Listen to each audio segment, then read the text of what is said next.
It's time for the final word in sports all across the state. You're listening to Sports Talk with your hosts, Bill Kornbluth, Will Pelagic, and the Professor Tom Hayes. You've been waiting all day, so join the show now by calling 800-956-7266. Wasn't a lot of positive things going on, and our guys fought through it. Says a lot about the resiliency and the character of our football team. The culture of our football team is outstanding. You know, there was no one negative on the sideline. Everyone was positive. Everyone kept fighting their butts off, and our guys gave a great effort. It's great to win games like that because it's certainly experience. A lot of those guys being in games like that, and to know that you can find a way to win in the fourth quarter when it matters most, I think that's good confidence for them. And good evening, everybody. Welcome into Sports Talk South Carolina Radio Network. Monday night edition after a very, very interesting weekend. Phil Kornbluth, along with Will Pelagic. Hi, Korn. How are you? I'm great. How was your weekend? You know what? My weekend couldn't have gotten any finer. It was capped off by, of course, Aaron Rodgers doing his thing, getting a win, a much-needed win, and actually continue today. All rise. Because Aaron Judge went yard twice today at the stadium. Did you do any work on social media this weekend? That's 50 home runs for Aaron Judge, if you haven't noticed. It's 50. That's a major league record for rookies. Did I do it? Yes, I was on Twitter quite a bit this weekend. I saw that. A lot of people wanted to engage me in conversation. They did. For some reason or another. You know, look, you cannot argue with me about the lousy attendance at South Carolina on Saturday. That is inarguable. I think you are absolutely correct. The people who were there were great. See, don't misunderstand. The fans who were there were very supportive and loud and did everything that they could. The only observation after one quarter was that this is an embarrassingly small turnout for a second home game for a 2-1 football team on a beautiful Saturday afternoon when you only get typically 7 home games in a year. You get 7 chances to come out and support your team. And so, of course, on Twitter, 99.9% of the respondents were like wanting to take my head off. You know, like I had called Will Muschamp the devil or something. I mean, well, some of them were calling him the devil the way that second half was going. Well, I mean, maybe maybe my expectations for what South Carolina should draw for a game against a good football team.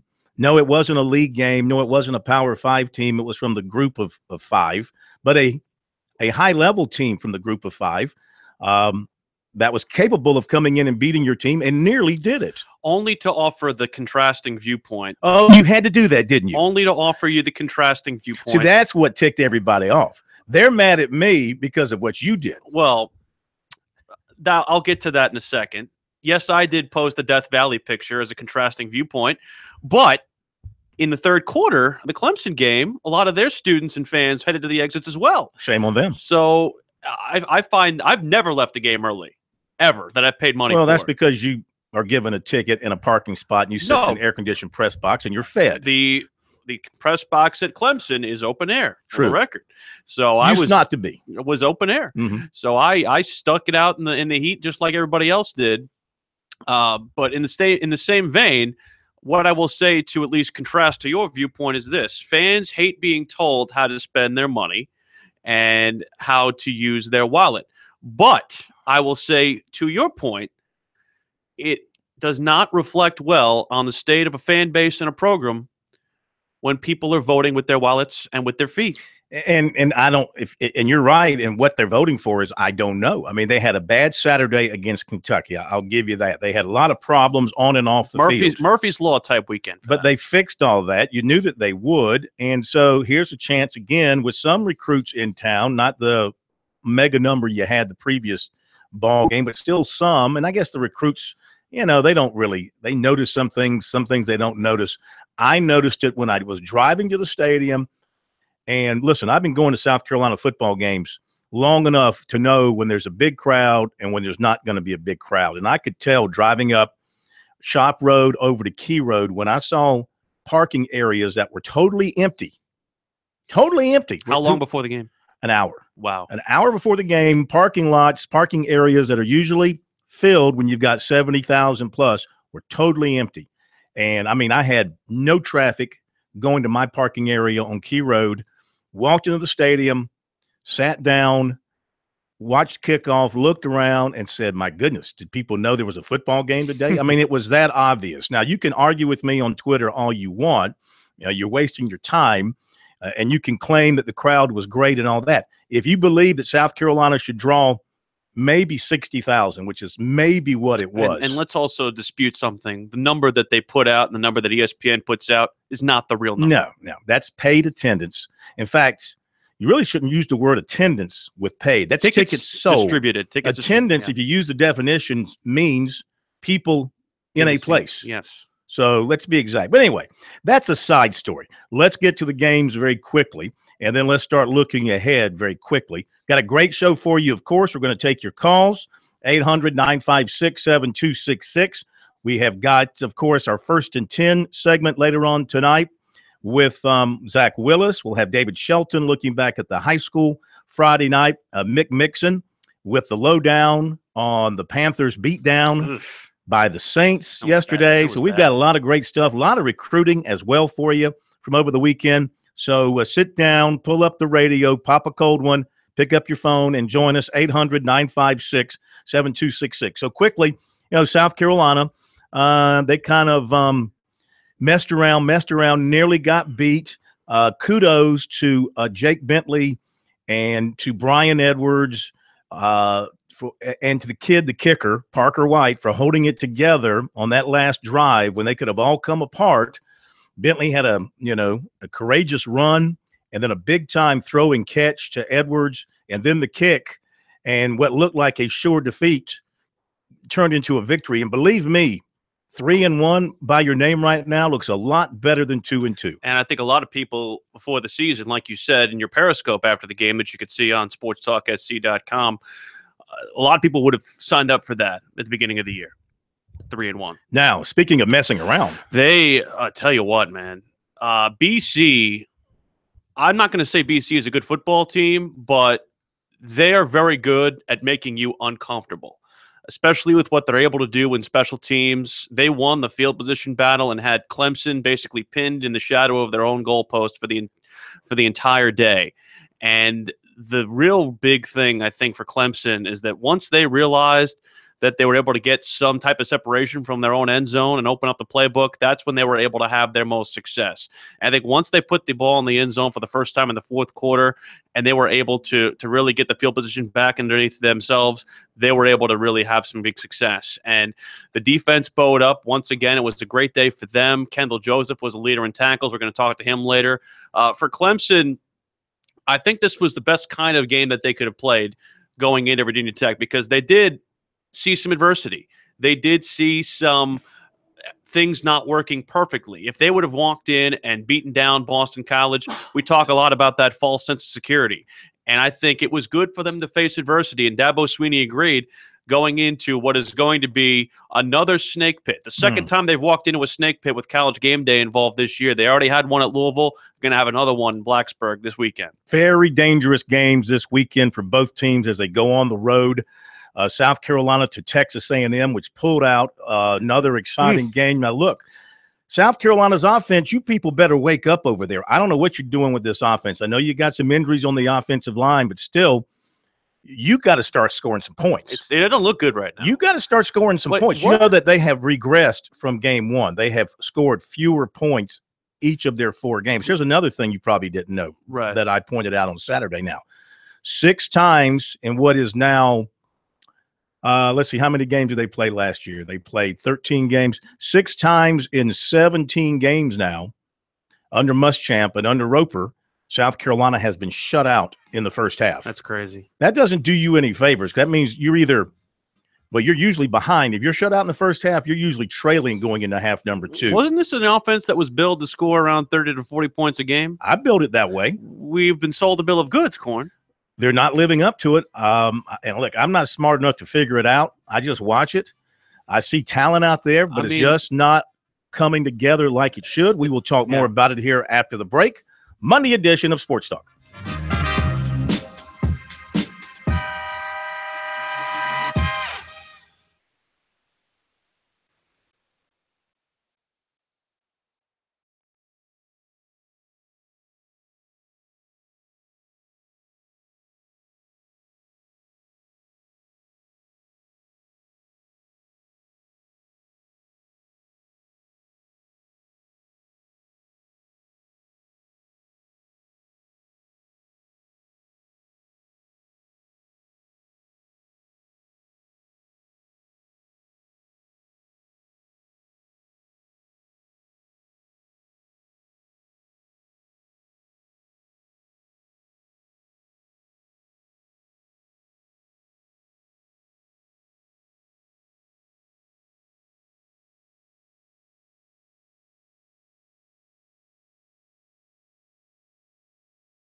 The guys are always checking email.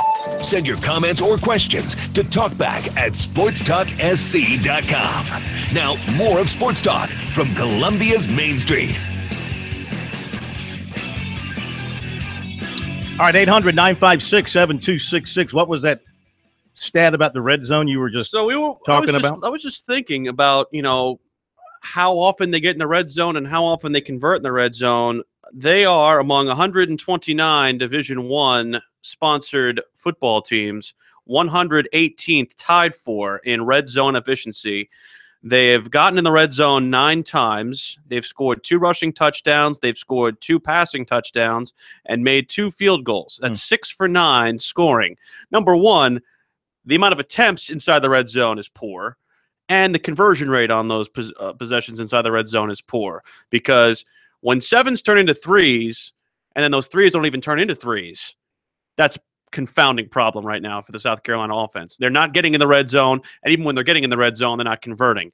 That's what's making it bad, and what's making bad turn into worse. Absolutely. Sports Talk presented by South Carolina soybean farmers and their checkoff. Learn more at scsoybeans.org. Pork powered by soy. To your calls in just a moment. Couple of the top stories today to pass along to you. We had the kickoff times for the games on October the 7th. Wake Forest at Clemson will be a noon kickoff. Oh, you might want to leave now. No, it's homecoming. Homecoming at Clemson for a noon kickoff. They're still going to fill the building, Corn. No. What I'm saying is the traffic is going to be horrendous. They have not designated the network for that one. ESPN, ESPN2, or ABC. There's 2 SEC games they're competing for there. All right. And the same day, South Carolina, Arkansas in Columbia, that will have a 4 o'clock kickoff on the SEC network. Now I know why you switched that game with me. Did I switch that game? You switched that game with me. You wanted to go to you wanted to be home for Arkansas. I did? Yeah, you did. Well, I'll take it. The FCS ranking for this week, the coaches, Wofford is at 7. The Citadel is at 11. James Madison is number 1. And in the poll by the writers, by the stats organization, Wofford is 7 and Citadel is number 8. We have a Twitter at SportsTalkSC. Some immediate feedback already.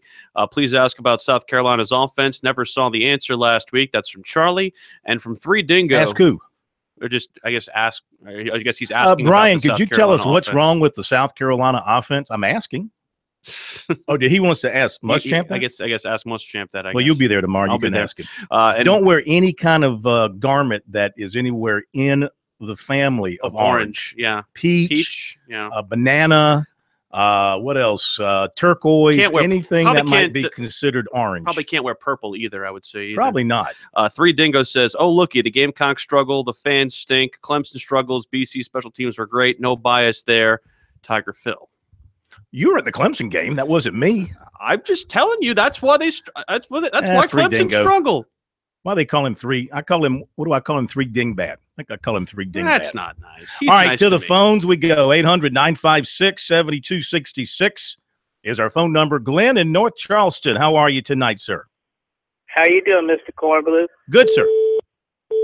I want to take a positive aspect on the game. Sure. I was thrilled with the crowd booing that field goal kicker, but I am so glad that he came through and kicked the winning field goal, and that's reason because it's a confidence builder, and the rest of the games here on out, he's going to be real good.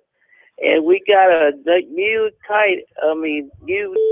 take over Devo Samuel, and his name is Williams.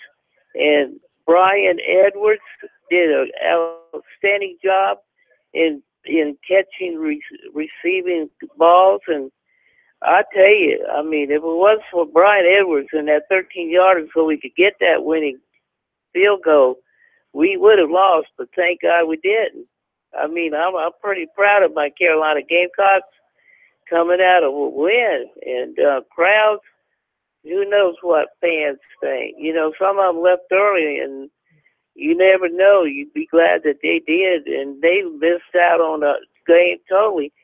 And another thing was overconfidence. I think the crowds and the team got kind of druggy thinking that this was a nothing game. And LA Tech came back and surprised everybody. They did. Yeah, it's a good win for South Carolina in that they got a win over again, this is a team kind of like when East Carolina has a good team, they can give you a lot of problems because they come in and they play with a chip on the shoulder. They realize they're not getting a lot of respect, but they have a young quarterback who's athletic. Veal, their receiver, had 10 catches for over 100 yards, and they made you respect their running game.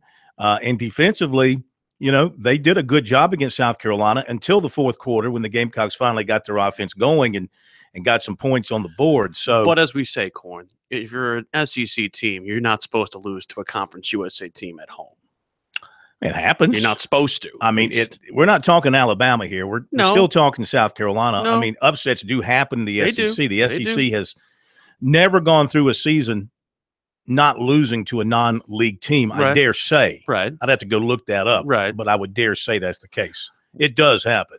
I'm not saying it doesn't. I'm just saying there's a certain hierarchy. They were 9-point favorites, and they didn't play like They it. underperformed. Clemson was a 33-point favorite. And they underperformed. They didn't play like it either. They didn't. Now, Absolutely both not. teams played down.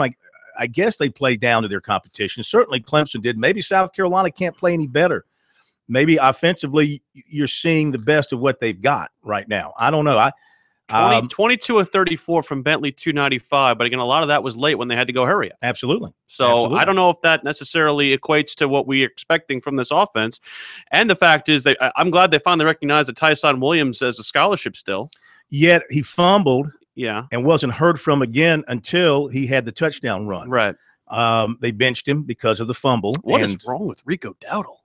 Well, he's been a little banged up. Yeah. He's been a little banged up, and so they went with Tyson Williams, and he did a nice job. That fumble hurts, and I don't know.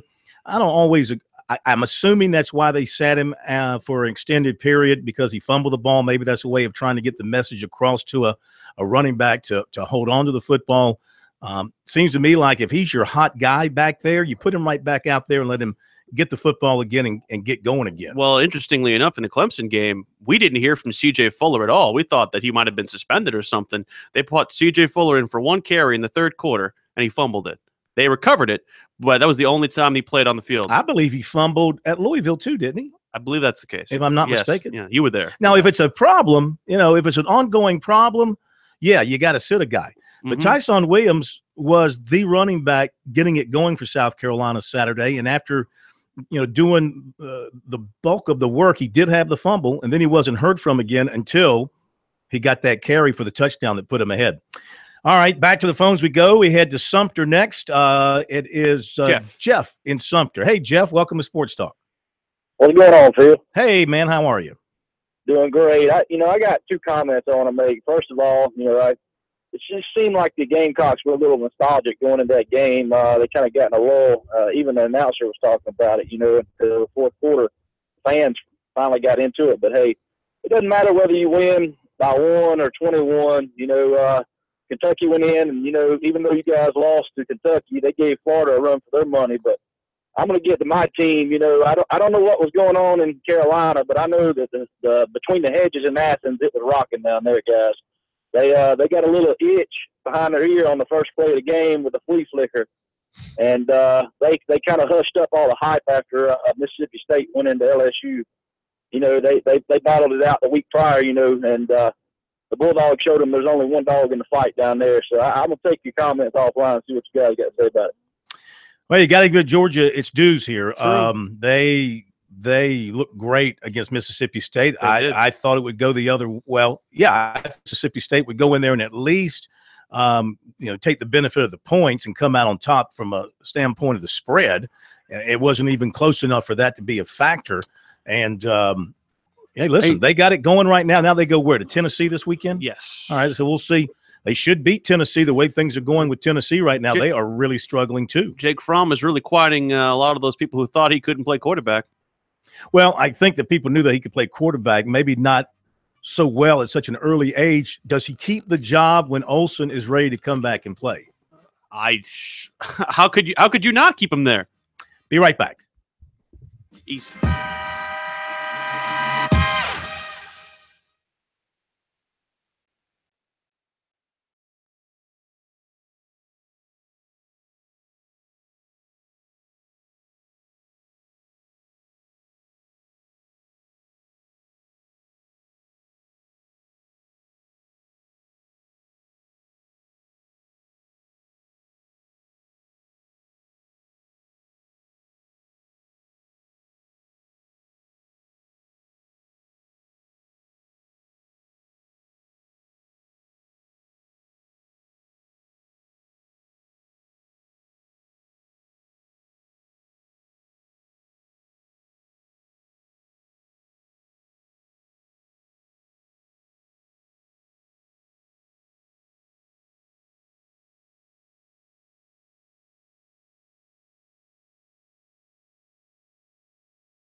These guys, they never sleep. Check them out on the web at SportsTalkSC.com. Now, more of Sports Talk on the South Carolina Radio Network. All right, we're back, 800-956-7266. That is our phone number. Recruiting coming up. Clemson did get a basketball commitment today from Hunter Tyson out of Monroe, North Carolina. 6'8". I guess you call him like one of those stretch forwards.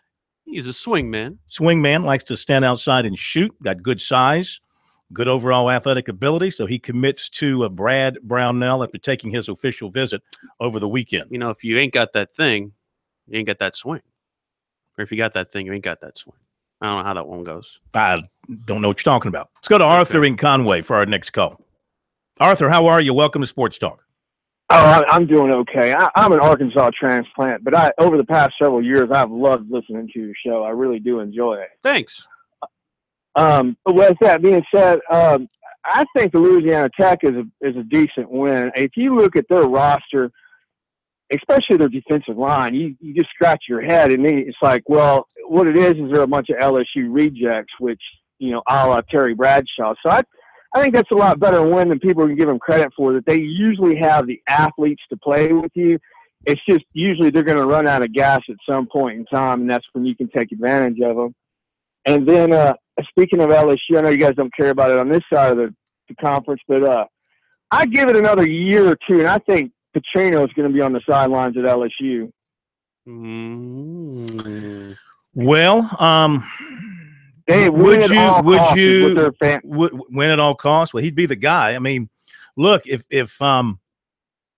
he can't win big with some of the talent he's had come through the last couple of years, especially with the quarterback he's had. Talk about Louisville? Yeah, but you put him on it with LSU type talent, and let me tell you what, he rarely loses games. He doesn't have as much, or he doesn't lose very many games he's not supposed to win. And you put him with that much talent over there, and that fan base is classless. I've been around them. They don't care. They just want to win. And you put him with over there, he would be very dangerous. Here's what I'll say to that, and thank you so much for the phone call, and thank you for listening, despite the Arkansas persuasion. I don't see why you would leave the ACC when in any given year there's maybe only one or two teams you have to be better than, at least amongst the hierarchy. I mean, I think we can agree that there's probably a three-pronged hierarchy at the top of the ACC that's consistently there between Clemson, Louisville, and Florida State. You could maybe argue Miami could sneak its way into there by the end of this year or into next year. Maybe Virginia Tech periodically is in that, but as far as what you're dealing with if you go down to LSU, you're going to see Alabama every year. You're going to see other teams in that SEC West. I don't know why you leave this division and why you leave the school that you're at in Louisville to go in, and I know that's a better recruiting footprint, but I don't know why Bobby Petrino leaves that job. Other than the money. I mean, listen, Bobby Petrino is probably the most disloyal.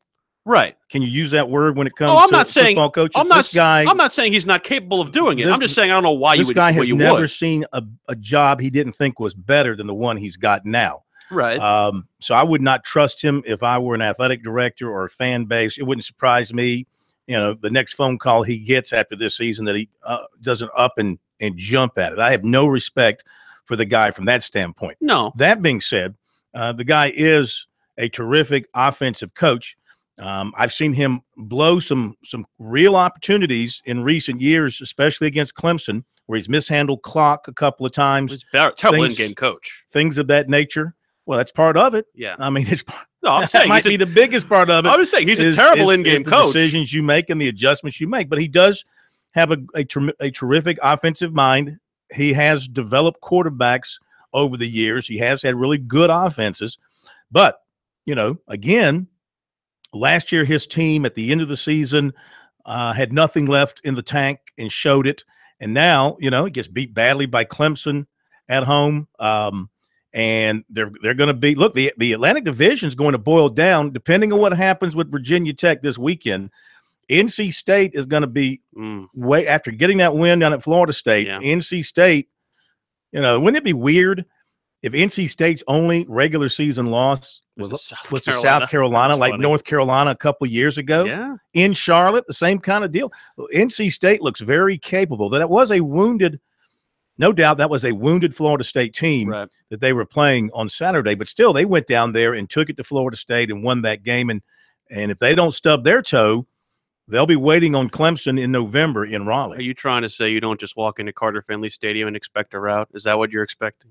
Is that what you're saying? Well, not with this particular NC State team, I don't think. I'll be interested to see if Clemson can score against that front seven, but I don't know if NC State's putting up any points against that Clemson defense. I don't think anybody's putting up any points against that Clemson defense rest of this year. This Virginia Tech offense will be a very, very good test for Clemson. This quarterback, their offense is averaging, I think, 515 yards per game. They run a lot.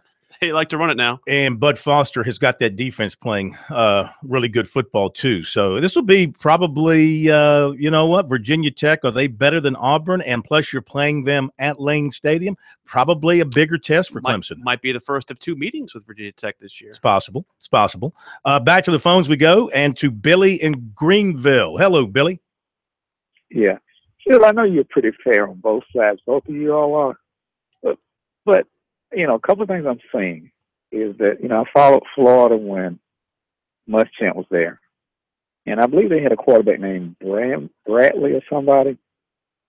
And he seemed like over the course, he seemed to have regressed. Now, I'm not saying that about Bentley because I still think he's an excellent quarterback. But it just makes you wonder, is there something in Muschamp's DNA about offense? You know, I'm just saying, and it's still too young to say that now.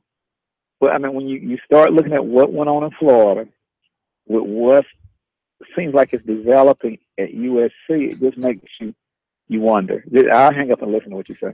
Well, this is what he's had when he was at Florida. He had John Brantley, Jacoby Brissett, who's now in the NFL with the Patriots, or now with the Colts now, Jeff Driscoll, Tyler Murphy, Skylar Morningweg, Treon Harris.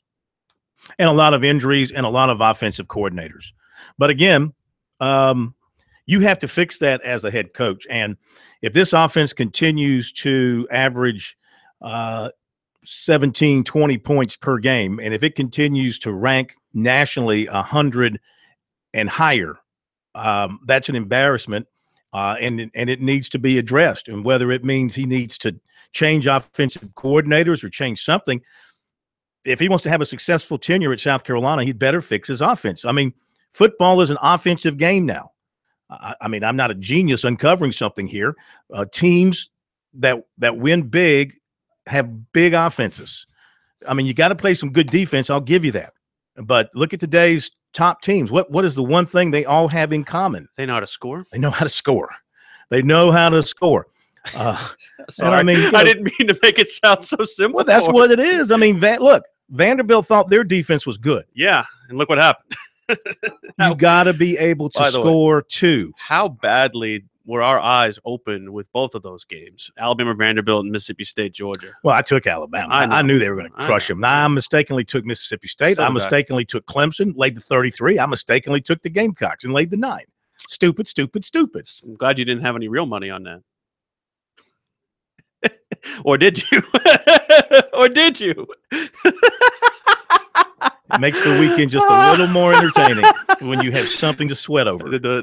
I was very disappointed in Clemson. I really thought that they were going to run it up on Boston College and I was going to look like a genius. But no, they never could get it going in gear. I was sitting until the last. And then you could have at least, as we talked about on Saturday, knock in one more touchdown and at least get a push.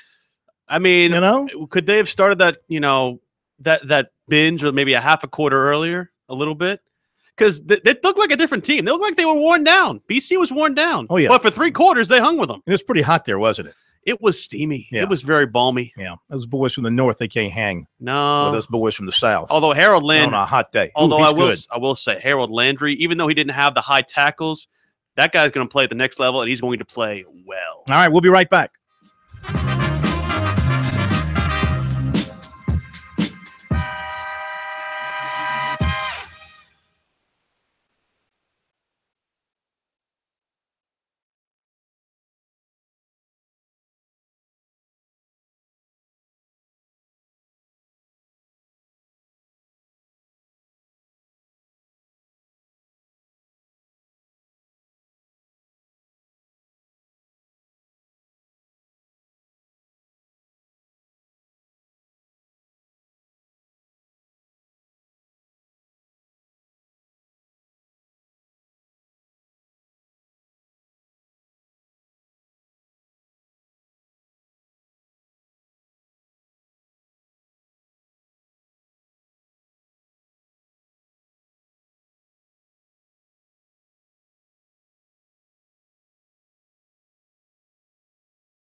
All right, back we are. Sports Talk, South Carolina Radio Network, brought to you by South Carolina Electric Cooperative, your local electric cooperative, the sponsor of the annual Touchstone Energy Cooperatives Bowl. To find out more about what the co-ops are doing across South Carolina, visit ecsc.org and save that date, December 9th, 2017 Touchstone Energy Co-op Bowl.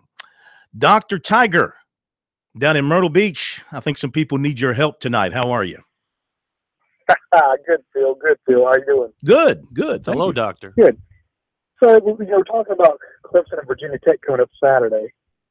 But you got to kind of look at Virginia Tech. Yeah, there's a lot of talk about them, but let's look at the opponents they played versus Clemson's opponents they played. Mm-hmm. So, they beat West Virginia, who's Right. a decent team. Big victory for them. Then they beat East Carolina, who's 0-3. Then they beat Old Dominion, who I don't even know what they are, but I don't think it even really matters. They're FCS. No, they're FBS. Oh, they're FBS. So- That's They right. moved up recently to Right, FBS. that's right. So they played nowhere near the caliber of opponents that Clemson's played so far, probably even considering BC, who was a much tougher than expected physical football team that I think everybody gave them credit for. Clemson played Auburn, who looked a lot better on Saturday, and definitely, a top 15 team now, looks like. They beat, who else? They beat Delaware. Louisville. Oh, are you talking about, Clemson? Yeah, I mean, Clemson's Yeah. played the better Yeah. schedule. Auburn, Louisville, and then, Boston College, a conference foe, which is not a good team, but still it's a conference foe. I mean, Clemson's had just the one, the Kent State game was the only game that you would mark off of Clemson's schedule. So, yeah, they've been thoroughly tested, much more than Virginia Tech has. But Virginia Tech, as you mentioned, the win over West Virginia, that's an impressive win on a neutral site, that was in Landover. And then they've taken care of their business after that, and they've done it impressively. So, and they won at East Carolina. I know East Carolina's down this year. They did put 64 points on the board against them.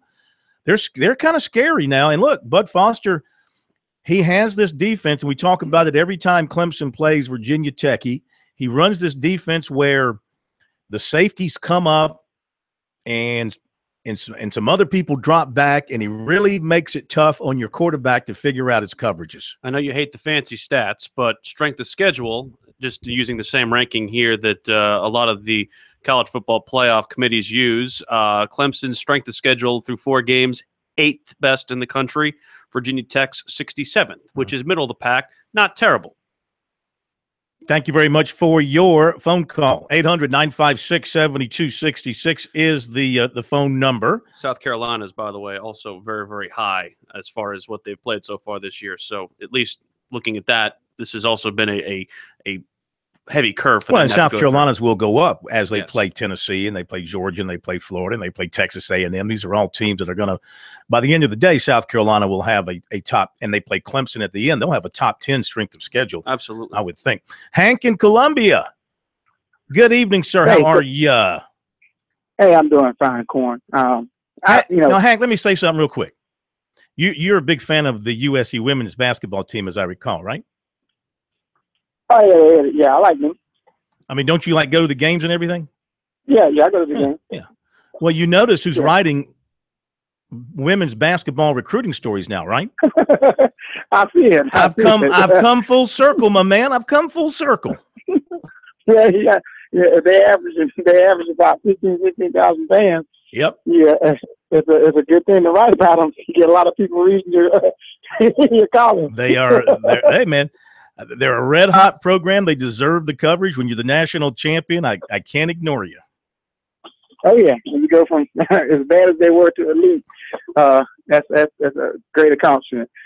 Corn, on that game on Saturday, for as bad as the first 3 quarters were, the one thing about it is I think really South Carolina is more so how well Jake Bentley gets back in tune. He was really in tune toward when he came out last year, and he kind of got erratic, shake a little bit in the Clemson game, and he was erratic in the first part of the bowl game. But the second half of the bowl game, he got in kilter. And if you look back at these last 2 games, Kentucky and Louisiana Tech, if Bentley is hitting some of his targets, then you're putting points on the board because he had, he overshot Edwards on one that Edwards, if he catches it, could have taken for a touchdown early in the game Saturday. He kind of locked in on Hurst when he had Dowdle and Shi Smith going down the middle, and another one where they were just right outside the red zone. So he's just kind of been a little bit off. And I think when he plays well, the offense scores because they show they can kind of go up and down the field. Well, you look at his numbers at this point, almost 64%, which is not bad. It's league average. Yeah.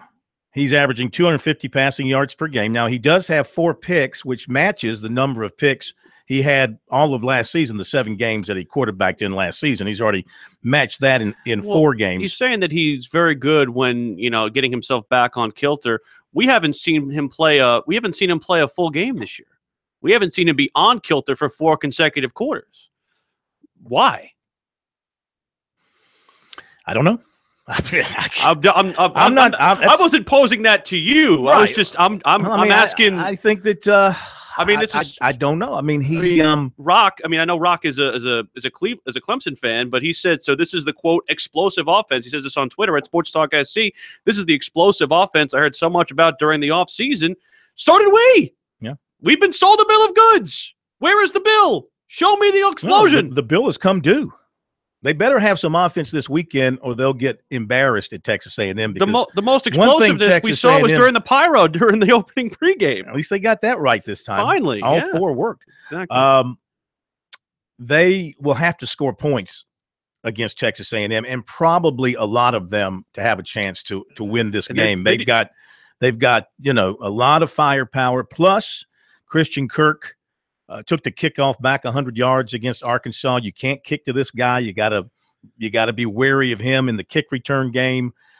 You're playing there. Now they're going to be a little bit more excited too. They were a little bit down the dumps after they blew that game against UCLA, which of course went out and got hammered by Stanford Saturday night. Did you watch that late? I did. I was watching a little Pac-12 Just after got dark. Hammered. Just gave up a billion points. And so they're going to be a little bit more excited. Someone still on the hot seat out there can ill afford a home loss to South Carolina, and so they're going to be hyped. Can South Carolina match the intensity and the energy that Texas A&M is going to bring to the ballpark? They better come ready to play, and they better come with a good offensive game and a good offensive performance. Some of the things that hurt, self-inflicted wounds.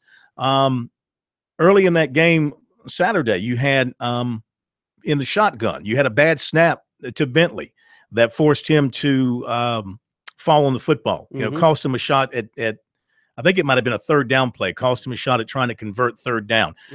They're putting the ball on the ground. We mentioned the Tyson Williams fumble. I think there were a couple of other times they put the ball on the ground this past Saturday. Just sloppiness. It's got to be cleaned up, especially when you're going to go into a place where the opponent, against your defense or against most anybody's defense, can put a lot of points on the board. And Texas A&M's defense is not very good. Well, this will give you a chance. But do you want to get into a track meet with these guys? You don't. Yeah. You want to be leading against them. Well, it might help the score in the first half. As I pointed out earlier, South Carolina has not been good at doing that for the most part. But, the Gamecocks got to pick up a number of different things.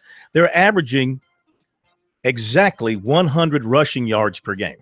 It's not good. That's not going to get it done when you're only averaging 250. If you're throwing it for 350 or 400 and running for 100, that's okay. A&M 92nd in the country on defense, 414 yards per game. That's a lot. Now, this will be a big test all the way around for South Carolina. You knew it. That's why the Kentucky loss really hurts, because it doesn't give you that wiggle room to take a loss at Texas A&M and still have a chance to win the East. Top of the hour break. We'll be back.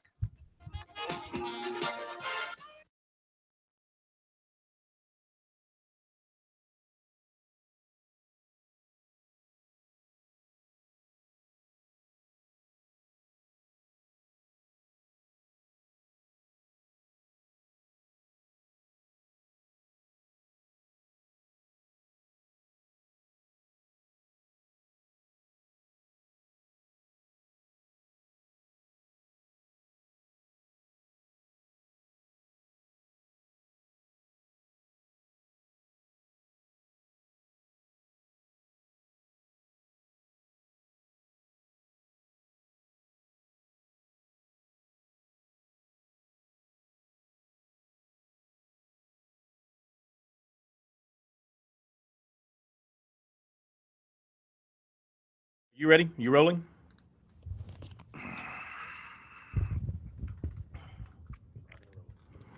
All righty, here we go. Coming down.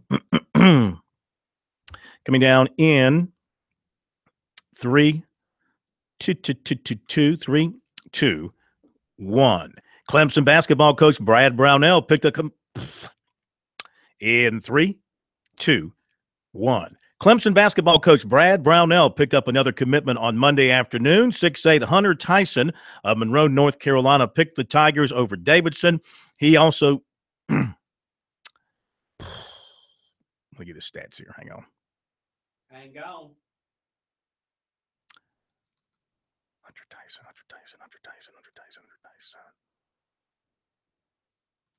Yeah, okay. Coming down in 3, 2, 1. Clemson basketball coach Brad Brownell landed his second commitment for the 2017, I guess it'd be 2018 class. Take 14 in 3, 2, 1. Clemson basketball coach Brad Brownell landed his second commitment for the 2018 class on Monday in 6'8" Hunter Tyson of Monroe, North Carolina. He made his visit to Clemson over the weekend. He picked the Tigers over Davidson. He averaged 27 points per game last season. 6'2" Aquira DeCosta of Sacramento, California, made her official visit with the USC women over the weekend. She's also been to Southern Cal and Louisville. She has the Gamecocks right up at the top of her list. She goes to Tennessee this weekend, and then we'll go to Baylor. In football news, I can't remember if I did this last night or not. I think I did. Hang on. We'll pick it up here. And in football, USC has offered defensive end Mario Dungy of Mobile, Alabama. He also has offers from Jackson State and from – actually, he's not from Mobile, Alabama. Keep rolling. Where's my thing? There it is. I'll pick it up here. In 3, 2, 1. In football, USC offered defensive end Mario Dungy of Highlands Junior College in Kansas. He also has offers from Arkansas State and Jackson State.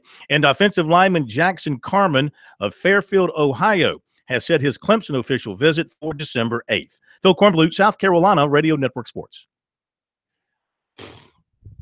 Piece that together, please.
2 of Sports Talk up next with your hosts Phil Kornbluth, Will Pelagic, and the Professor Tom Hayes.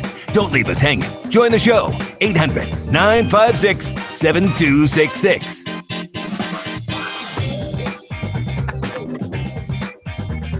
All right, Monday edition of Sports Talk from downtown Columbia. You're such a dork sometimes. Welcome in, Phil Kornbluth and Will Pelagic and Brian Leonard behind the bulletproof glass. Need some bulletproof glass out here on Main Street as well, I think. 800-956-7266 is our phone number. Recruiting is coming up in just a moment. Let's go to James in Williston. We continue with you on the lines on this Monday night. Hi, James. Hello, Mr. James. Do we have James there on the line? Hello, James. Hey. You there? Yes, sir. Okay. I heard y'all talking about Clemson having a tough game with Boston College, and it's good. But I think that's a good thing going in Blacksburg because it's going to wake them up, and they know that, if they don't play, they can get whooped. And I think that's a good thing, being challenged, like that. And I just want to say earlier on in the year, you talked about just taking South Carolina to whoop Clemson later on. Do you still feel that way? I'll hang up and listen. No, I don't feel that way. That was my preseason, summertime, get you excited. I didn't prognostication. I never heard you say that. Yeah, I predicted South Carolina would beat Clemson back in the summer this year. Before I joined you? Well, your presence has nothing to do with it. I would have said it whether you were here or that you weren't here. That's got nothing to do with it. Well, you want a different set of meds then? Is that what it was? I was on the same meds I'm on now. The little blue pill works fine. Worked fine back in the summer. It works fine now. I did have a guy on Twitter accuse me of having low T. It's not good. I'm like, dude. How about like the tea that you go get at the press box? Don't worry about my tea count, okay? It's fine. I have a doctor that checks that every so often. But yeah, I picked South Carolina. I said, but look, it was summertime. You want to have something to talk. You can't keep saying Clemson. But now that we've got a month and we've got an idea of what we're dealing with here, no, South Carolina at this point, at the way they're playing, the way Clemson's playing, South Carolina will not beat Clemson in November. I'm sorry to break that to everybody. I think you got a little too much sun in Garden City or something when you were making that prediction. Let's go to Bob in Myrtle Beach, which is where I wish I was. Hello, Bob. Yeah, Phil, I'm going to ask a question, then I'm going to hang up. Mm-hmm. Why did you ask Muscamp if he'd rather be 2-2 or 3-1? Thank you. Well, that's not what I asked. My question was this, and I think I can pretty much quote myself. I said, "Oh, we could play it if we could play it." Yeah, I said, "I know it's just one game." I said, "But from where you sit, how does 3-1 look compared to 2-2?" That was my question. Then after he responded by recognizing my attire. Yeah. Peach. Yes, peach. He didn't see it quite as peach. I think the lights, the lights coming from behind can really make it hard to see what the people are wearing. I do have a problem, though. Why do you own any peach is my question. Peach is a beautiful color. Yeah. It's a beautiful fruit. When's the last time you had peach ice cream? Never eaten peach ice cream. Have you been to see the Peachoid up in Gaffney? I have not. No. Well, then you need to go see the peach. Well, peaches are big in the state of South. We produce more peaches than Georgia. But they're known as the peach state. I have had boiled peanuts since the last time you and I spoke. Good for you. Anyway, so I asked him the question, and he answered.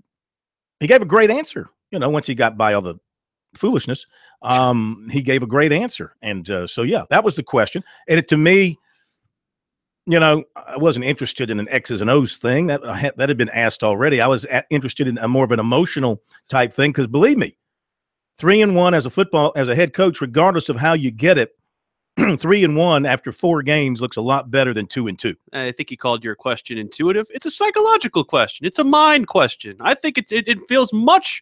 There's a large chasm between what 2-2 would have been and what 3-1 is for South Carolina, and I think that's what you were trying to pull on. Well, I'm telling you, it could have been a lot worse. But it could have been 2-2, and everybody would have been harping over 2 straight home losses, a bad performance against Kentucky, and then you follow that up with a choke job against Louisiana Tech. But we're just in the tank for Clemson, as everybody knows. Right? I guess. Yeah, we're just. I'll say this: 4-0 looks a lot fans. better than 3-1. Well, and ranked number 2. But you take what you can get if you're South Carolina and you're building. My point is they're building. They're trying to get something built. Of course. And every win is important, and every opportunity to have something to feel good about is important, and to put on a good show. And that's why, when the crowd was not what I thought it was going to be and well below what my expectations were for the crowd, that's why I was a little bit stunned, and I thought maybe that my tweet was Gamecock Nation should be embarrassed, and you should be. I mean, you're a big time SEC football program, big time. I mean, that's what you spend millions and millions of dollars. You've got the finest facilities that there are. You're paying a coach millions of dollars. You want to be big time. It's not big time when you play a home game and you're 2-1 and it's early in your year. And it's a beautiful day, and you've got over 20,000 empty seats. That's not big time, in my opinion. I think people were misunderstanding what you said as an insult. Quite the contrary. Your tweet was an expression of an expectation and in praise for what you thought the South Carolina fan base is and what it should be. This should be a school that sells out every game regardless of the opponent, or at least comes close to it. When things are going well. And I understand when you're losing, people stay home. But the thing about it is, this is a rebuild. And fans are acknowledging that this is a rebuild. And sometimes I think it was your tweet that was the insult. Oh, stop it. I think they should be mad at you. I was just trying to present both sides. You present both sides on this network, and apparently we have fans on both sides who get angry at us. Yes, they do. Apparently that's the thing. And what is it? One of the first things that I spoke to a journalism class today at the University of Massachusetts Amherst. Very, very nice class. And what did I say? How'd you get up there and back so fast? I Skyped it in. But the fact is, when you have multiple schools in your purview and you have people from both schools who are angry at you, means you're doing a good job. You're playing it down the middle. Part of your issue, you use words that are too big for our audience. You like to use purview. It's a big word. It's 6 letters long. Use the KISS philosophy. It's just 6 letters long. Do you know the KISS philosophy? Yeah, keep it simple, stupid. I know. Yes. I'm just saying, it's 6 letters long. All right, I want to do recruiting. And that's nice and simple, and that's within my purview. Very nice. Defensive back C.J. Smith, West Palm Beach, Florida, went to USC over the weekend, left last night, enjoyed everything, enjoyed the atmosphere. He does not think any other visits will be better than South Carolina. He talked with Muschamp and Travaris Robinson, and he said they like him as a safety and a corner. Psych ward coming to get you. Really? Has an official set with Oklahoma October 6th and Ole Miss October 20th. And those are the 3 that he's focused on decision in November. USC offered yesterday defensive end Mario Dungy, 6'3", 285. He's out of Mobile. He goes to Highlands Junior College in Kansas, where USC commitment Ronnie Jameson plays. USC has known about him since his days in Mobile, Alabama. Lance Thompson knew about him when he was at Alabama, and they brought him in for a visit. So they've kept in touch with him. Had to go to junior college because of a low ACT. Red-shirted, so he's got 3 to play 3, playing well this year. He also has Jackson State and Arkansas State as offers. Through 4 games, 8 tackles, 2.5 for loss, and a sack. USC will get an official. Does not graduate until May. Defensive back, Israel Mukuamu, Bossier City, Louisiana. Florida State commitment, USC target. Went to Indiana officially over the weekend. Liked it, enjoyed himself, said he could see himself playing there, loves that coaching staff.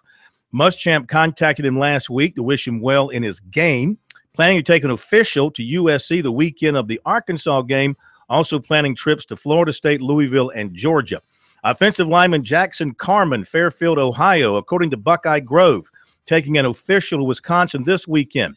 Ohio State, October 27th, Florida State, November 17th, Clemson, December 8th, and Southern Cal, December 15th. We got more to come. Don't go away.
All right, David Shelton coming up in just a moment. Talk some high school football with him. Let's give you the rest of the recruiting for tonight. Defensive lineman Damian Daly of Ridgeview, whose brother plays at USC, will take an official to Connecticut October 21st, according to the Huskies' rival site. USC is in the top 3 with 2019 defensive end Ani Izuchukwu of Hendersonville, Tennessee. He also has Alabama and Ohio State on his short list. USC offered 2019 defensive back Anthony Harris, Havelock, North Carolina. Clemson had in for a visit on Saturday. Receiver Trey Knox, 2019, out of Murfreesboro, Tennessee, 6'4", 190. They offered. He now favors Clemson. He also has USC, Tennessee, Ohio State, Florida, LSU, Vandy, and Louisville offers. Basketball, once again, Clemson. Commitments, 6'8", Hunter Tyson, Monroe, North Carolina.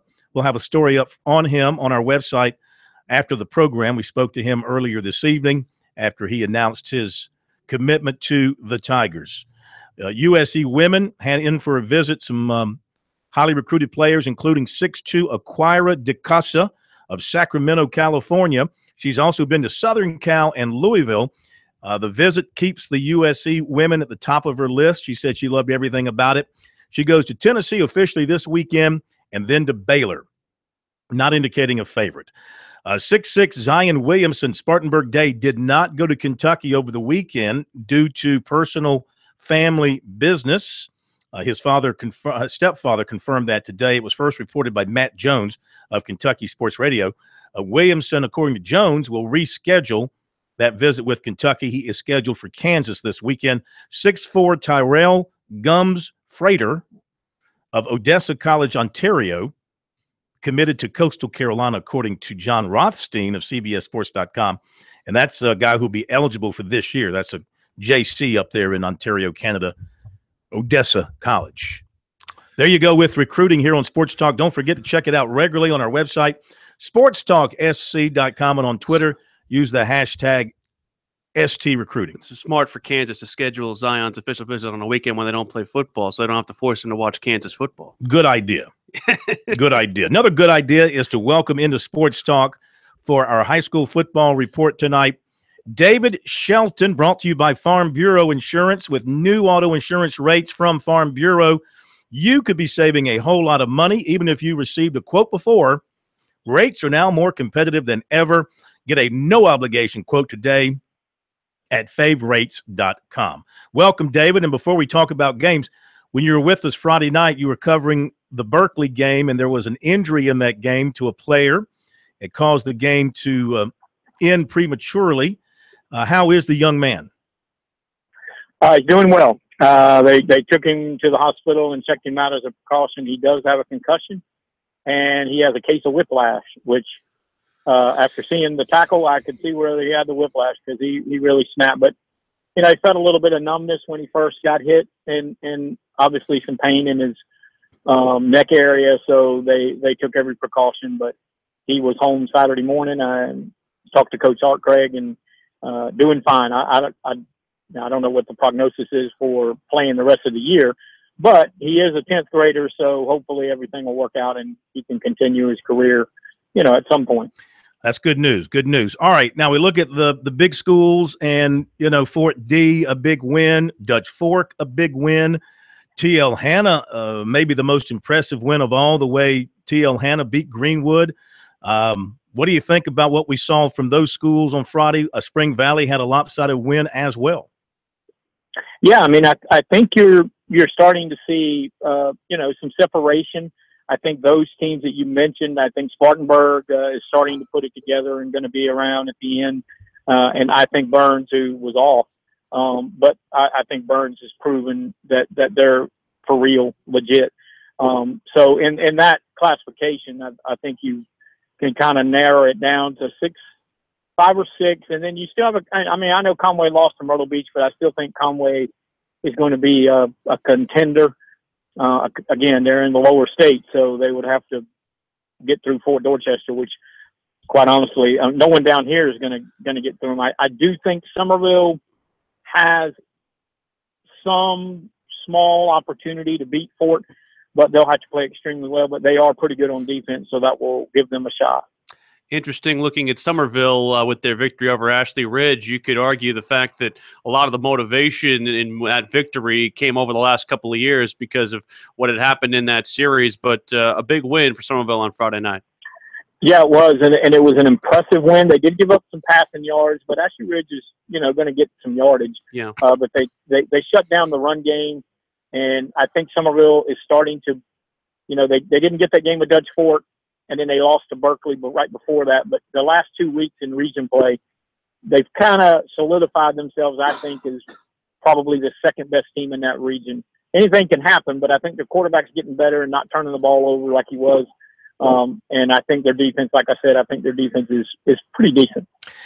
David, down to 4A, and of course, South Point just continues to beat everybody in his path. Took care of a really good Shelby, North Carolina team, 25-0. Let's go to North Myrtle, 6-0, giving up 12 points per game, 63-28 over Camden. Tell us about this North Myrtle team and what's made them such a good team at 6-0. Well, they're a very experienced team. This is a bunch of 2- and 3-year starters. They can run the football. They throw the ball well enough to keep you honest. They run that little sort of the shotgun option, kind of what Charleston Southern runs. And they have the personnel to do that defensively. They're very quick, not overly large, but extremely aggressive. They fly to the football. They play Myrtle Beach on Thursday, which I'm actually going to that game.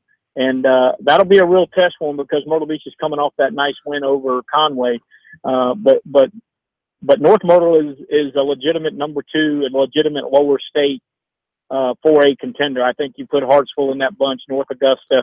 Not a real deep 4A, but the top half of that 4A group is really solid. A lot of people who listen to us have been hitting up our boy Chuck Reedy to come back to Goose Creek and fix what's going on there, but they get their first win over West Ashley. Are we seeing the first fruits of a turnaround for Goose Creek? Yeah, that's a good win. West Ashley's not a great team, but they're not a bad team, and I think you saw Goose Creek defensively. They're okay. They've got some players. They've got some athletes. They just haven't been able to settle on offense, and they've kind of settled on that. And I can go ahead and tell you, I'm pretty sure 99.9% Chuck Reedy's not coming back. So they need to figure it out with what they got or make a change later. But I don't think it's going to be Chuck Reedy. I'm almost positive of that. No, I can make that 100%. If you want to find Chuck Reedy, you better go down to the Caribbean if there are any islands left down there, and you'll find him. All right, so you're free on a Friday night. You got a little bit of spending money in your pocket. You want to impress your girlfriend by going to a top-notch football game. Are you going to A, Spartanburg at Burns, or are you going to B,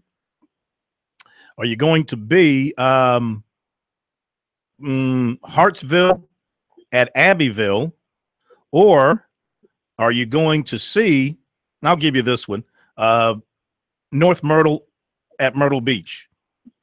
Well, if you're going to C, you're going on Thursday night. So you could be a really good boyfriend and take your girlfriend to Myrtle Beach on Thursday, spend the night at a beachfront hotel. In separate rooms, of course. Yeah. Jump in the car and drive all the way to the upstate and watch Spartanburg Burns. That would be my pick. Oh, you would go to Spartanburg Burns over Abbeville Hartsville? Yeah, I think, just because Spartanburg Burns is a game that matters. Hartsville Abbeville is just a game to play. It's a lot of excitement, 2 really good teams, but has no bearing on the future. Spartanburg Burns has a lot of bearing on the future, and Spartanburg, kind of put it on Burns. So I mean, there's a pretty good little rivalry, I would say, between Spartanburg and Burns. That would be a fun game to watch. Tell the Bishops, by the way, don't worry, I'm staying away while they continue to win without me. Bad. Yeah, we'll do that. They're very excited about you not following. He's put his curse on Whitmire now, so Yeah, they lost. They probably won't have a program this time next year. Sorry, Coach Jenkins. Thank you, David. You and your girlfriend get in the car and hop to those games, and we'll talk to you on Friday night. Okay, Phil. Take care. Okay, I cannot condone, of course, boyfriend girlfriend staying in the same. I saw gotta have separate rooms. Saw a lot of loss too. Sorry to hear. Yeah, Andrew's got us. Yeah. We play Idle this week. We'll take care of Idle. Back in a moment. Undefeated against the bye.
Welcome back into Sports Talk, South Carolina Radio Network. Brought to you by South Carolina soybean farmers and their checkoff. Learn more at scsoybeans.org. Pork powered by soy. Phil Kornblut, Will Pelagic here on a Monday night from downtown Columbia. It is time for another edition of First and 10 with football coach Zach Willis. Coach, how are you? Doing great, buddy. How you guys? Well, sir. We are doing outstanding. Hope you had a great weekend. I know, watching a lot of football. So you look at South Carolina and Clemson's performances, a case of just playing down to their opponents. As a football coach, looking at it from afar, as you were, generally speaking, what'd you think of the two efforts of the local teams? Well, Clemson obviously was suffering from a hangover, two massive wins back-to-back, and you got to expect emotionally, facing the 2-1 Boston College team, you know, they're going to have a little bit of a hangover, and they did. And credit Boston College, they were a very physical football team. They always are. Steve Adagio does a great job with them. But Clemson, you know, at the end of the thing, they finished strong. I think the heat got to BC a little bit of conditioning took over. And, of course, Clemson's talent and that offensive line and that super freshman running back, they got it done at the end of the day, and they got them out of there in the fourth quarter. Yeah, I love that guy, Travis Etienne. I want to ask you about him in a moment. I want to ask you about South Carolina first, though, Zach. We were promised at the beginning of this season, and before this season, explosive offense, the kind that could put up 30, 40 points per game. Why have we not seen that 4 games of this season? Well, first of all, that's a bold prediction playing in the SEC that you're going to average those kind of points. True. You know, what I saw mainly offensive line, the protections, they got some major issues. I was looking at Jalen Ferguson, number 45 for Louisiana Tech, defensive end, 14.5 sacks last year, all-time leading sack leader in school history. He's big. And they slid away from him the whole game and put a backup tight end and a running back on him. And he terrorized Bentley all day long and really, really broke the trust between the quarterback and his offensive line. That's what I saw. What'd you think of going with the Gamecocks for a couple of minutes here and their offense again, since Will brought that up? And I mean, they've scored less each game than where they started. I mean, they had 35 against NC State. Of course, 7 of that came on the kickoff, or 6 of that came on the kickoff, when they have progressively gone backwards from that standpoint. And it's what from a coaching standpoint, what is keeping them from putting it all together? I mean, I see a good quarterback. I see good receivers. Yeah. I see what appear to be talented running backs. Is it strictly on the offensive line? Is that what is holding them back from being a 30-point, 35-point per game offense? Well, I think it's holding them back from at least being 20-point, 25-point maybe. 30, 35 points is, I mean, Clemson didn't score that, did they, Saturday afternoon against Boston College? And they scored 34. Put 14 up. And that's a lot of points to promise. But to answer the question, it's the offensive line, it's the scheme. They get very formation tendency oriented. I charted some of their formations, and they were like 90-some% run. They had max protection. Louisiana Tech, definitely not an SEC defense, was getting to Bentley when they had 7-man protection. They had 7 guys blocking 4, and they were getting hits on Bentley. That's unacceptable, period. Even if you're playing Alabama, maybe then, but not against Louisiana Tech, no. You know, Bentley is not a mobile quarterback per se, all right? He's just not a running quarterback. No. Yet they're running. Now, help me here, because I don't claim to be an expert on this at all. This RPO thing that they run now, that a lot of teams run, I mean, the run-pass option thing. When you got a quarterback who's a passer, and he is a passer, is he better suited in that, or is he better suited if you lined up in an I formation, a pure play action type offense where you've got a running game going and then a quarterback who uses the play action for fooling defenses versus this RPO? I think the RPO is okay as long as you don't include him in the mix to run the ball. If the R for run is a running back, of which they have some good ones, okay, And what you do is you're reading one defender, and if he comes up, throw right behind him where he vacates the zone. If he stays, you hand the ball off. But the key to that is that offensive line's got to get a hole opened up. And they're not doing that right now. The footwork's off, the scheme's off. When I talk about sliding away from a great player, basically you're taking your best lineman to go back to that, because that's a key point, your left tackle. And many times if the linebacker doesn't blitz, he was blocking nobody's field. Mm-hmm. Nobody as in zero. Nobody. Standing there and letting a running back or a tight end get run over. And for the fans out there, go to the 2-minute mark of the third quarter and watch this guy freight train the backed up tight end and run through the running back right up Bentley's leg. And they get a holding call on the same play. It was just an absolute disaster. As a former offensive line coach, you should always slide to the best rusher and to your quarterback's backside, because Bentley's backside's not being covered, his blind side. Love this. So basically, whatever you run, it's going to be tough. It's going to be tough if you don't scheme it up properly. RPO's a solid offense, but you got to block it first. Mm-hmm. If you can't protect them, it don't matter if you got Superman back there. We could put Kelly Bryant, Cam Newton, somebody else. You pick them, Peyton Manning. If he doesn't get protected, the only thing that concerns how bad you're going to lose. They were really fortunate to win the game because of their skill talent is just that good. Yeah, I have so many more on the Gamecocks, but I do want to at least get some Clemson questions in. Is there a separation now in your mind between Tavian Feaster, Travis Etienne, and the rest of the running back contingent there for Clemson? I'd say give Etienne a couple of games. Man, that cat's special. I mean, when he broke the one at Louisville's not chopped liver. No. And he took an A-gap run, which for the fans out there, he ran it between the guard and the center on the left side, made a linebacker miss, and then he was gone. And he wasn't even supposed to even go in that hole, according to Dabo. I mean, no, he is. It's a gift, and Dabo would know that. He knows, and they knew they just had to give him the ball. Remember Terry Allen, Terrence Flagler, those kind of cats that they had back when Coach Ford was there. Well, this guy is at least that good. And the speed, I mean, his breakaway speed on a Division I field is phenomenal. And I think the sky's the limit. The two backs are great players. I mean, they've got 3 marquee backs back there. Feaster, I mean, he did a heck of a job. I don't know. I mean, I think you might be talking Heisman Trophy down the road. I don't want to hype it up too much, but he has been extremely impressive. This kid was playing high school football last year, and he's walking off from Boston College in Louisville like they're Sandlot kids. Did you see issues with the Clemson offensive line Saturday? I felt like they were I thought the whole team was kind of lackadaisical through the first 3 quarters, and then Joey Batson's strength program took over and the heat took over. One thing concerned me, Phil, is Kelly Bryant is a big, strong quarterback who can run, but he takes some straight-on shots. Now, he's not very elusive. Mm-hmm. They got to be careful with him running the ball because their linebacker stroked him a couple of times solid. Now, I kind of went for he can't take too many hits like that. Nothing major. They just had to lean on those big boys from up north and get them tired before they could really run it like they needed to. Nothing major, stuff that they can clean up, but definitely not the dominating performance that we're used to seeing out of. All right, this will be tough. 35, 40 seconds. What will Bud Foster have dialed up for Clemson this week? Well, he's going to run that 8-man front, cover 3.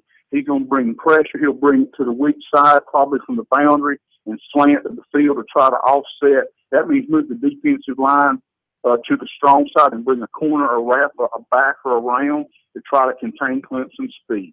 I think they're going to have a hard time doing that because when in doubt, Clemson's going to throw it to Hunter Renfro underneath, and they're going to throw it deep to those super talented receivers, and they'll beat them like they beat Louisville. That's exactly what they did to Louisville, just out-talented them. So you look for Clemson to win? Wouldn't you? They haven't given me – they played 2 completely different game plans against top-ranked teams and beat them, dominated them both ways. 11 sacks against Auburn, destroyed them, and then went and outscored Louisville. Louisville hung, 60-some last year at home on a good Florida State team, and Clemson made them look like they didn't even belong in the top 25. They destroyed them. Thank you, Coach. Great stuff. We'll be back.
All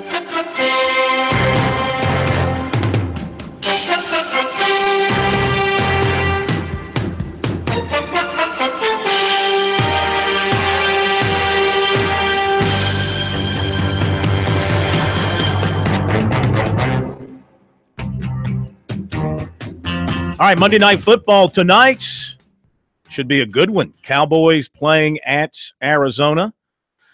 Glendale, a place we know well, having been out there 3 times in about a, 16-month period between Clemson's 2 football visits and USC's basketball visit. Not a bad basketball venue either. I've been in there for that as well. Yeah.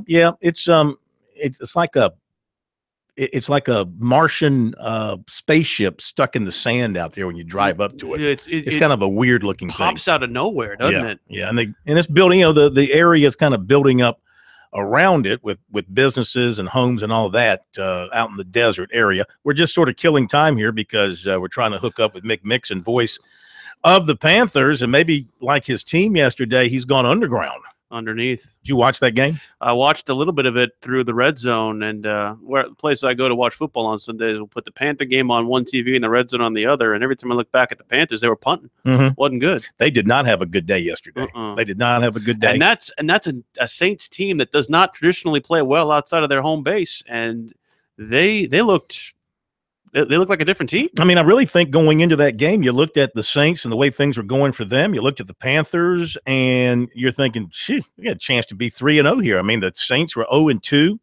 The Panthers hadn't played great football, and they hadn't played a tough slate in the first 2 games. But 2-0 in the NFL is 2-0, and now they're 2-1 after that 34-13 loss yesterday at home to the Saints, and looks like we're going to probably miss out on Mick here for whatever reason tonight. We're still trying to get him. One of the things I wanted to ask Zach about that we didn't have time for, just because Zach just brings us such great stuff all week. It feels like we need a whole hour with him. But the impact of Bryson Allen Williams' injury, season-ending injury, unfortunate for him with that shoulder on the Gamecock defense, just to me, that's if there was one guy who you probably wouldn't want to lose on the defense, it's Sky Moore. But if there's a second guy, you do not want to lose Bryson Allen Williams, because he not only provided help at the linebacker, but also provided help at the defensive end buck position, because he was really contributing in the pass rush as well as in coverage. Well, just a talented player, a versatile player. And you're right. I mean, South Carolina has from a talent standpoint, such a narrow line between good and average, and you cannot be losing. Look at who they are without now. Bryson Allen Williams, Deebo Samuel, Zach Bailey, maybe Corey Helms. That's 4 starters. That's 4 of your top 22 that you're without. Am I forgetting anybody else? That's 4 of your top 22 that you are without. They're supposed to get Sawyer back this week. With all Dante Sawyer would be back. Yeah. Still, that's 4 of your top 22 that I think Corey Helms will see. I think Muschamp said it's possible he could go this week. Saw Corey whilst out on Sunday. He was walking fine, no boot or anything. So that's good news. It looks again. I don't want to misreport anything, but for why didn't you take a picture and tweet it out?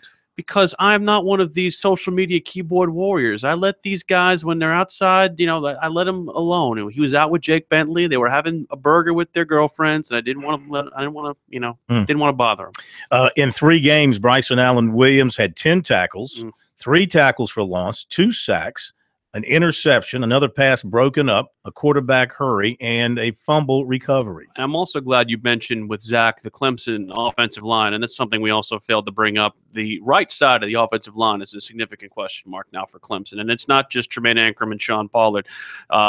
Tyrone Crowder was getting a lot of slippage up the middle. BC was bringing a lot of inside blitzes with their linebackers, especially if what Zach was saying Virginia Tech is going to do, that's going to play right into where their strengths are with Bud Foster's defense. But he still likes Clemson to win. He still likes Clemson to win. But I also agree with his one point that he made about Kelly Bryant taking too many hits. And I asked Kelly after the game, I said, how many of those design runs are called from the sideline, and how many of those are reads? He said it's a mixture of both. And I said, do you ever get the situation where you're, I don't want to say afraid to take a hit, but are you concerned about how many hits you're taking? And he says, I know I'm a quarterback. I know I'm going to get hit. I know I like to run, and I will get hit. But that's something where it's like you do not want to cost yourself in a game. You are the quarterback of this football team, and an injury to you significantly changes things, especially from Clemson's perspective. And not to say that the two guys aren't capable behind it, but there's a reason why he's starting, and there's a reason why he's number one, and he's been number one all year. The national championship odds for Clemson, according to Bovada, have moved from 14-1 to 11-2. Alabama moved from 7-4 to 2-1. Southern Cal 6-1 to 7-1, and Oklahoma 8-1 and stayed at 8-1. A couple of other notes for you from today. The ACC Rookie of the Week is Travis Etienne. 113 yards and 2 touchdowns. I don't want to continually hype up this guy, but I haven't watched as much football as you have, but I've watched a little bit. He's about as good a runner, good a natural runner on a football field as I've seen in a long, long time. Newberry junior receiver Markel Castle is the South Atlantic Conference Offensive Player of the Week. He had 6 catches in their win the other day. Virginia Tech will be without one of their starting safeties or one of their contributing safeties, Divine Diablo. Left foot injury. And this was a guy coming out of Winston-Salem, North Carolina, who was a wide receiver, was recruited heavily as a wide receiver. I think South Carolina and Clemson both tried to recruit him. You could say that injury gives Virginia Tech a little bit of hell, Diablo. Yeah. Thank you for that. Too much. We've been waiting for that. I've worked for that one all day, and you couldn't. The Big South Players of the Week, Presbyterian kicker and punter Brett Norton and running back Torrance Marable. Norton hit a school record 47-yard field goal. Not bad for him. I think that takes care of the news notes of the day. So we look ahead to a Talking Tuesday here on Sports Talk. What's going to be your big question for Dabo Swinney? Because I know you had an intuitive question for Will Muschamp earlier this week. What's your big question? I usually sleep during Dabo's press conference, to be honest with you. 40 minutes.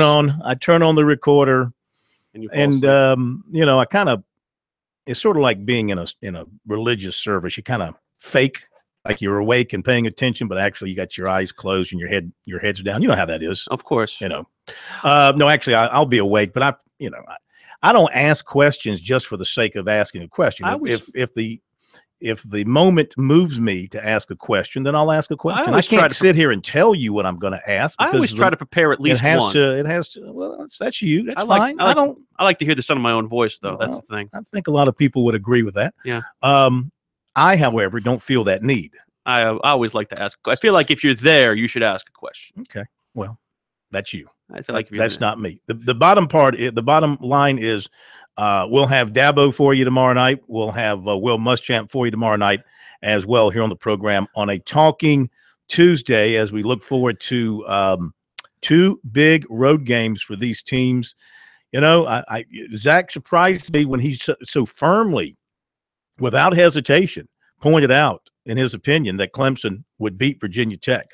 And I think he foresees a defensive scheme by Brent Venables to give Jackson a lot of trouble at Virginia Tech. Young quarterback, maybe this will be his first big home game. The pressure is on Virginia Tech with this is what happens when you have game day there, the all-day partying and anticipation and all that for a young team that hasn't been in this situation before.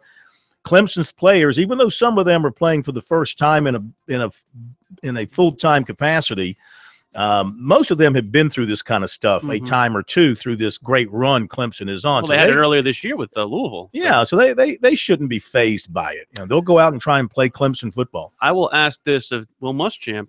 I will ask if you could pinpoint any reason why they have not had this explosive offense. What does it look like in your mind?